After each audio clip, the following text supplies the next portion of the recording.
السلام علیکم 7 کلاس، کیسے ہیں آپ لوگ بچوں؟ آج 5 جنوری ہے اور منگل کا دن ہے۔ آج ہم اردو کا سبق زراعت اس کی اہمیت کے باقی سوال کریں گے۔ کل ہم نے 5 سوال کیے تھے، آج ہم 6 سوال سے شروع کریں گے۔ سوال نمبر 6 ہے، بے موسمی سبزیوں سے کیا مراد ہے؟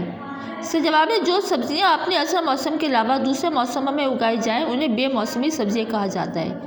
جیسے دیکھیں، گوبھی، شلجم، مٹر، یہ سردیوں کی سبزیاں ہیں، لیکن اس کے علاوہ اگر یہ گرمیوں میں ہمیں بازار میں ملیں اور اگائی جائیں تو ان کو بے موسمی سبزی کہا جاتا ہے، کیونکہ وہ سردیوں میں ہوتی ہیں۔ ٹھیک ہے۔ سوال نمبر 7 ہے، کیا کسی زمانے میں زراعت کی اہمیت کم ہوگی؟ اس کا جواب ہے زراعت کا تعلق خوراک پیدا کرنے سے ہے۔ خوراک انسانی زندگی کے لیے بہت ضروری ہے، اس لیے جب تک انسان اس دنیا میں موجود ہے زراعت کی اہمیت کم نہیں ہو سکتی۔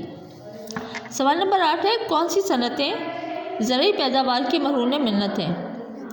آٹے اور چاول کی ملیں، خوردنی تیل بنانے کے کارخانے، دھاگا بننے اور کپڑا بنانے کی صنعتیں زرعی پیداوار کی مرہون منت ہیں۔ اس کا مطلب ہے بچوں کہ دیکھیں، یہ آٹا اور چاول یعنی کہ ہم گندم اگاتے ہیں، اس کے بعد یہ کارخانوں میں جا کے آٹا بنتا ہے، تو ٹھیک ہے، صنعت ہو گئی ہے۔ اور چاول، خوردنی تیل کھانا بنانے کا تیل، سورج مکھی سے ہم پکانے کا تیل استعمال نکالتے ہیں، تو ظاہر ہے وہ کارخانے کے بغیر ممکن نہیں ہو سکتا۔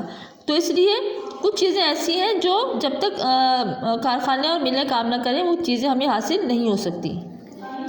سوال نمبر 9 ہے، ڈیری فارم سے ہمیں کیا حاصل ہوتا ہے؟ اس کا جواب ہے ڈیری فارم سے ہمیں دودھ، کریم، مکھن، پنیر اور دیسی گھی حاصل ہوتا ہے۔ سوال نمبر 10، پاکستان کے کن علاقوں میں آم اور کنو زیادہ مقدار میں پیدا ہوتے ہیں؟ اس کا جواب ہے پاکستان میں ملتان کے قریب شجاع آباد میں دنیا کا بہترین آم پیدا ہوتا ہے۔ کنو کے لیے سرگودا بہت مشہور ہے، یہاں اعلیٰ قسم کا کنو پیدا ہوتا ہے۔ سوال نمبر 11 ہے، روغنی اجناس سے کیا مراد ہے؟ یعنی کہ روغن کہتے ہیں تیل کو یا گھی کو، ٹھیک ہے، تو وہ کہہ رہے ہیں روغنی اجناس سے کیا مراد ہے، یعنی کہ وہ کون سی فصلیں ہیں جن سے ہم تیل نکالتے ہیں؟ اس کا جواب ہے ایسی فصلیں جن سے تیل نکالا جائے انہیں روغنی تیل کہا جاتا ہے۔ ٹھیک ہے، یہ کام آپ نے کاپی پر لکھنا ہے اور اس کو اچھی طرح سے یاد بھی کرنا ہے۔